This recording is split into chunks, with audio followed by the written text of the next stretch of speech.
Hello అండి, అందరూ బాగున్నారా? ఈరోజు నేను పప్పు చెక్కలు చేశానండి వరిపిండితోన.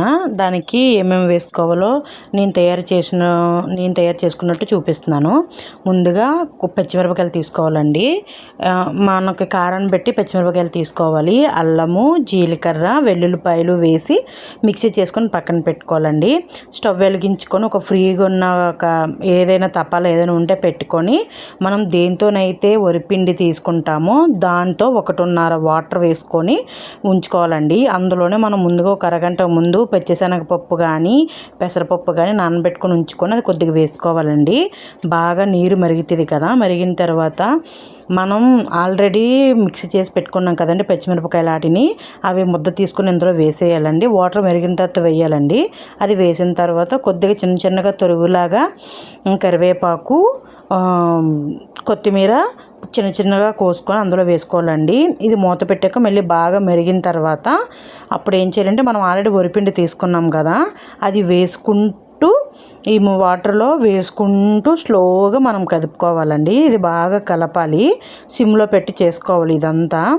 ఇది ఇప్పుడు నేను ఇది చెప్తున్నానండి, దీనికి ఎంత అమౌంట్ అయ్యిందో ఏంటో కూడా నేను చెప్తాను. మనం బయటను కొంటే ఎంత అవుతుంది, మనం ఇంట్లో చేసుకుంటే ఎంత అవుతుంది, దానికి తోడు బయటను తినేదానికి మన హెల్త్, ఇంట్లో చేసుకునే దానికి హెల్త్ కూడా ఎంత మనం ఇంపార్టెంట్ ఇచ్చుకొని చేసుకుంటామో అది కూడా మనం చూసుకోవాలి కండి. అమౌంట్ అనే కాదు, మనం ఇంట్లో చేసుకునేటప్పుడు ఎంత ఇదిగా ఉంటుందండి, హెల్త్ గురించి కూడా నేను చెప్తాను. అప్పుడు ఇది ఆల్రెడీ మనం చేసి ఉంచుకున్నాం కదండి, ఇది ఒక 5 నిమిషాలు స్టవ్ కట్టేశాక ఒక 5-10 నిమిషాలు మూత పెట్టి వదిలేయాలి. మూత పెట్టి తీసిన తర్వాత మనం ఇది ఉప్పు అన్నీ మనం సరిపోయే లేదో చూసుకోవాలండి. ఈ పిండిని గట్టిగా ముద్దలాగా నీట్గా 2 చేతులతో గట్టిగా అదిమి పెట్టుకొని ఒక పక్కన ఉంచుకోవాలండి. ఉంచుకున్న తర్వాత నేనేమొచ్చి మరి దీనికి అమౌంట్ ఎంత అవుతుందో కూడా నేను చెప్పాను కదా, ఆ అమౌంట్ తక్కువతో నేను చేసుకోవాలండి. దీంతోన స్టవ్ మీద కాకుండా నేనేమొచ్చి కర్రల పొయ్యి మీద చేద్దామని చెప్పి దానికోసం పెడతానండి. ముందుగా కిందన కొద్దిగా ఇసుక వేసుకొని ఇటుక బెడ్లు పొయ్యిలాగా తయారు చేసుకున్నానండి. తయారు చేసుకొని చిన్న పొరలు ఉంటాయి, మా ఇంటి చుట్టూ కొద్ది పొరలు ఉంటాయండి, అవి తెచ్చుకొని ముందు రోజు ఉంచుకున్నాను అనమాట. ఇది నేను వెలిగించి దీని మీద చేద్దామని నేను ఫిక్స్ అయ్యాను. ఎందుకంటే స్టవ్ అంటే మళ్ళీ అది కూడా ఎక్స్ట్రా అమౌంట్ కదా. ఇది ఎలాగా మా అమ్మ వాళ్ళ ఇంట్లో ఉండేటప్పుడు నాకు అలవాటు ఉంది కాబట్టి ఇది బయటన అయితే బాగుంటుంది. స్టవ్ మీద కన్నా కట్టెల పొయ్యి మీద ఫుడ్ కూడా చాలా బాగుంటుంది, మంచి టేస్ట్ వస్తుంది కదా. అలాగే అందరూ ఉన్నాము, పెద్ద తమ్ముడు, మా చిన్న తమ్ముడు, మా చెల్లి, నేను అందరూ ఉన్నాం కదా అని చెప్పి ఇంకా ఇది మొదలు పెట్టామన్నమాట. ఇది చాలా బాగుంటుందండి, సరదాగా కూడా ఇష్టంగా చేసుకున్నాం అన్నమాట. తర్వాత ఇప్పుడు నేను చెప్తున్నాను, నేను దీనికోసం తీసుకున్నది, నేను కేజీ వరిపిండి తీసుకున్నానండి. కొద్ది పచ్చిమిరపకాయలు, అల్లము, జీలకర్ర, వెల్లుల్లిపాయలు, కొత్తిమీర, కరివేపాకు ఇవన్నీ ఇంట్లోనే ఎలానో ఉంటాయి కదండి. తీసుకొని ఎలాగ చేసానో చూపించాను కదా, దానికి మహా అయితే మొత్తం అన్నీ కలిపి ఒక 50 నుంచి 100 రూపీస్ అయ్యి ఉంటాయి. ఓకే కదా. నేను ఆయిల్ ప్యాకెట్ ఒక ఆయిల్ ప్యాకెట్ 150 రూపాయల ఆయిల్ ప్యాకెట్ అది తీసుకొని వీటి కోసం కేజీ ఆయిల్ తీసుకున్నాను అంటారు, అది 150 రూపాయలు. అదొక 100 రూపాయలు అనుకోండి, ఇది ఒక 150. ఎంత అయింది? 250 రూపాయలు ఇప్పటికి ప్రస్తుతానికి. ఇదేమొచ్చి పొయ్యి ముట్టించుకున్నాను కదా, ఆయిల్ వేసుకొని నేను పొయ్యి దగ్గర కూర్చున్నాను. మా తమ్ముడు వాళ్ళందరూ ఇలాగే చిన్న ఉండల కింద చేసుకొని ఒక మన పేపర్ ఉంటుంది కదండి, అంటే పేపర్ కాదు, పాలిథిన్ కవర్ టైప్ ఉంటుంది చూసారా, అలాంటిది తీసుకొని ఆ ఆయిల్ కొద్దిగా అప్లై చేసుకొని ఆ ఉండ అలా పెట్టి దేంతోనైనా కొద్దిగా అదమాలండి. అంటే మనకి ఏ సైజులో కావాలంటే ఆ సైజులో చెక్కలు చేసుకోవాలి. నేను మీడియం సైజులోని చెక్కలు చేసుకుని ఉన్నాం అనమాట. వాళ్ళేమో చేస్తున్నారు, నేనేమొచ్చి పొయ్యి దగ్గర కూర్చున్నాను అనమాట. అవి వేపడానికి చేయడానికి చెప్తున్నాం కదా, అందరం ఉన్నాము, సరదాగా చేసుకోవచ్చులే అని చెప్పి మేము పొయ్యి పెట్టుకున్నాం అనమాట. అందరినీ పొయ్యి మీద చెయ్యమని నేను అనట్లేదు, ఎవరికి ఇష్టంతో వాళ్ళు. దీనికి ఎంత అమౌంట్ అయిందో కూడా నేను చెప్తున్నాను. అయిందనమాట. ఇప్పటికి 250 రూపీస్ అయ్యింది. మా శ్రమ అంతే, ఇష్టంతో చేసుకున్నాం కాబట్టి అది శ్రమగా మనమేం ఫీల్ అవ్వములేండి. ఇప్పుడు వీళ్ళేమో ఆల్రెడీ చెక్కలు చేసి ఇచ్చారు, ఆయిల్ కూడా బాగా మరిగిన తర్వాత ఏమొచ్చి నేను ఈ చెక్కలు ఒక్కొక్కటి వేసి ఆ చిన్నది చేసాను చూసారా, అది దేవుడి కోసం, అంటే అగ్నిదేవుడి కోసం అనమాట.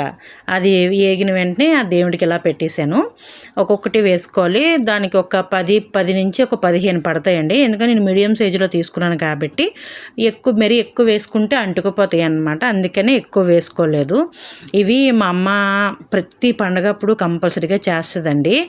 జంతికలతో పాటు ఇవి చేస్తుంది. ఇవి ఇష్టంగా మేము అందరం తింటాము అని చెప్పి ఒక్కొక్కసారి నువ్వులతో చేస్తుంది, ఒక్కొక్కసారి ఇప్పుడు వేరుశనగ అదే శనగపప్పు వేసాను కదా దాంతో చేస్తుంది, ఒక్కోసారి పెసరపప్పుతో కూడా చేస్తుందండి. చాలా బాగుంటాయి. పెసరపప్పుతో అయితే ఇంకా చాలా బాగుంటాయండి. నువ్వులు అద్ది చేస్తుంది అరిసెల్లాగా, అసలు తింటుంటే చాలా అసలు బాగుంటాయి అన్నమాట. వేసాను కదా బాగా కొద్దిగా గోల్డ్ కలర్లోకి వచ్చిన తర్వాత మనం తీసుకోవాలి అంతే. చాలా బాగుంటాయి. ఇవి పండగల టైంలో కాదని నార్మల్గా కూడా మనకి ఎప్పుడైనా ఫ్రీ ఉన్న టైంలో బాగా గోల్డ్ కలర్లోకి వచ్చాయి. తీస్తున్నాం అనమాట. చాలా బాగుంటాయి.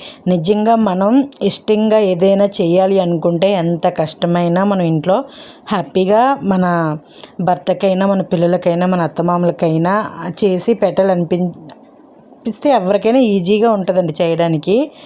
నేనైతే ఏదైనా మ్యాక్సిమం ఇంట్లో రెడీ చేయడానికే ఇష్టపడతాను. ఎందుకంటే మా హస్బెండ్ బయటన ఇష్టంగా తినరు పాపం. అందుకని చెప్పి మేము ఏదో ఒకటి నేను ఇష్టంగా చేస్తాను. నాకు వంట కూడా చాలా ఇష్టం అన్నమాట.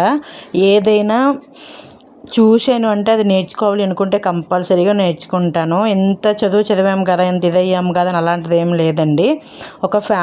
మనకి ఒక ఫ్యామిలీ ఉందంటే ఆ ఫ్యామిలీ ఇష్టపడితే కంపల్సరీగా హ్యాపీగా చూసుకుంటాం.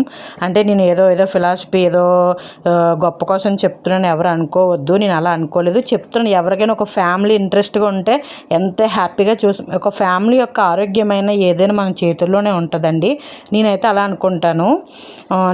నేనైతే బాబు పుట్టకముందు వరకు నేను జాబ్ చేసేదాన్ని. బాబు పుట్టిన తర్వాత అలాగే ఇంట్లోనే ఉంటున్నాం కదా, ఇంకా మార్నింగ్ క్యారేజీలు అన్నీ అయిపోయిన తర్వాత ఖాళీగా ఉంటే సరదాగా ఏదైనా తినడానికి స్నాక్స్ మనం ఒక పావు కేజీ అర కేజీ ఎంత రేట్ ఉంటుందో మీరే చెప్పండి.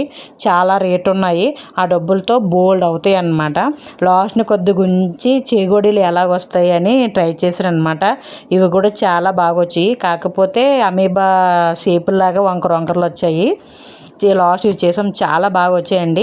ఇప్పుడు మీకు చెప్తాను లాస్ట్ ఎంత అమౌంట్ అయిందని చెప్పాను కదా, 250 రూపీస్ అయ్యింది. దాంతో మా వర్క్ అంతే. కర్రలేమో మా చుట్టుపక్కల ఉండేవి అన్నీ తెచ్చి పెట్టేశాము. మొత్తం అంతే దగ్గర ఒక 500 రూపీస్ కన్నా ఎక్కువే ఉంటాయండి మేము చేసినవి. అన్నీ ఎక్కువ వచ్చాయి. తర్వాత ఇవి కూడా చేసాం. ఇవి కూడా చాలా దగ్గర ఒక 50 రూపాయలైనా ఉండవా. మన పెట్టుబడి 250 రూపీస్. మనకు ఇష్టపడి చేసాం కాబట్టి పెద్ద ఏమనిపించదు. మనం ఇవి బయటను కొంటే అంత రేట్ ఉంటుంది. నాకు అయ్యింది మాత్రం ఒక 250 రూపీస్ అయ్యింది అంతే. ప్లీజ్ ఎవరికైనా నచ్చితే ప్లీజ్ సబ్స్క్రైబ్.